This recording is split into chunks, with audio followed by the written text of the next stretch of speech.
Have you ever wondered what it would be like to do whatever you wanted with no money? To be able to go online for years, and every week pity party over 100 people into giving you up to over £5,000 a year. Then promise on the side to produce a product, asking for thousands of pounds more, all the while stringing everyone along for over 2 years, but of course having no intention of ever delivering a damned thing? If this wasn't bad enough, the circle jerk that this person engages in then believes on the counsel of the yes-men and sycophants they sponge off, bombarded with the messages of "you should be on stage, you're so funny, you can sing." This person then goes on to ask for even more money to tour the Edinburgh Fringe. Yes, it's everyone's favorite ramshackle, disheveled, self-deluded twat waffle and rat fiddler, the has-been YouTuber retro gaming parasite, and now a fringe botherer, Sarah Octavius Kitten, now Mr. Louis King. Am I a boy or am I a girl fuckery? Am I ever going to get a real job and pay for this ambulance chaser-funded dickabout, this shabby stand-up routine, ear-murdering fucking Z-lister tour of flea pit venues, with no one caring who she is grift? Don't get me wrong, I'm no transphobe, dear Louis. Whoever the hell they them is not trans or a trans mask. It's just another of her tiresome, insipid constructs she uses to gain sympathy, a decoy to reinforce the illusion of her being a talented individual. I'll go with she, as she is someone that thinks they are, I assume, non-binary, but with all of this offensive Mr. all over her promotional material, it's hard not to wonder what real trans people, or your average non-binary folk, make of this cynical wolf in sheep's clothing affair. And if this is the sum total of her understanding of what being non-binary is, then her comedy isn't going to be any more acceptable either. So what's the deal now in November 2025? She claims she's being evicted from her home, so you'd think she'd sort out her living crisis, right?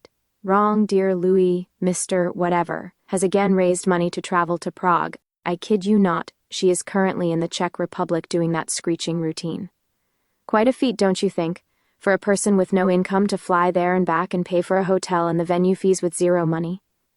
As of her most recent stream, her Homeless in a Week fund stands at £2,500. Yes, it's the "I want to fix you, suck your toes," even though she's embarrassed by her feet, by the way, lol. Her ambulance chaser, feeder, enabler benefactors are paying for this yet again. You'd think they'd get wise to this scam by now. Lest we forget the retro book she was supposed to be writing. Yes, she took several £1,000s for that at the time of this video. It's been over 2 years since she announced that project. Even though Unbound, the publishers, did collapse this year, this must have been a godsend for Louis, as she didn't have to finish it. What a get-out-of-jail that was. She claims she wasn't given the details of all the backers for her retro-themed book, being unable or unwilling to just swallow the cost herself to finally produce the damned thing to the backers, but as admission creeped out to a long and tedious trawl through her upbringing, ultimately ending in her mire of depression symptoms and self-abuse. It would have been an uncomfortable read, regarding the actual original premise the book was actually pitched, as in the beginning, retro gaming for Christ's sake. Again, don't get me wrong, depression and self-harm are awful things to endure, but in the context of this person, using a retro gaming book project to make money, using other people's money that she herself has no intention of paying back, using themes such as self-abuse is disturbing, and the fact she has produced nothing for all the money she took speaks volumes about her as a person, over and above whatever she could have written in the book itself. You couldn't make it up. A woman that pretends to be a man who isn't trans, who does not work, taking inane comments as de facto truth as to her ability to sing or be a comedian, who plays with rats as a way to entice new victims into her arena of pain, who then spends thousands of pounds of other people's money annually, bleeding lonely or deluded chasers of their cash, and on top of that she thinks she's entitled to be doing all of this and that it will actually lead to some kind of a career.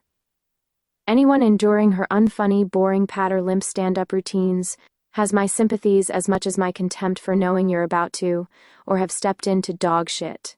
Tone-deaf singing, self-aggrandizing, woe-is-me wank, my victimhood is stratospheric drivel is as bad as it is offensive. Inflicting all of this onto all that accidentally stumble into her weird, vapid backstreet nickel and dime shows should be illegal. Aside from the scamming she indulges in dressed up as pity partying, is as sad and pathetic as it is weird and insulting. I don't know who's more fantastically deranged, Louis Sarah fucking King, or all her 150 retarded fanny squad enablers. People like Sarah need help, not money, not adulation, not ego trips, and not enablers. Go touch grass, Mr. King, if not for yourself, then for your suffering and rapidly penniless disciples. So watch out for the specter of this relic of the 20-teens era of the YouTube British retro scene as she or he rampages across a stage near you. Tip and sub at your peril.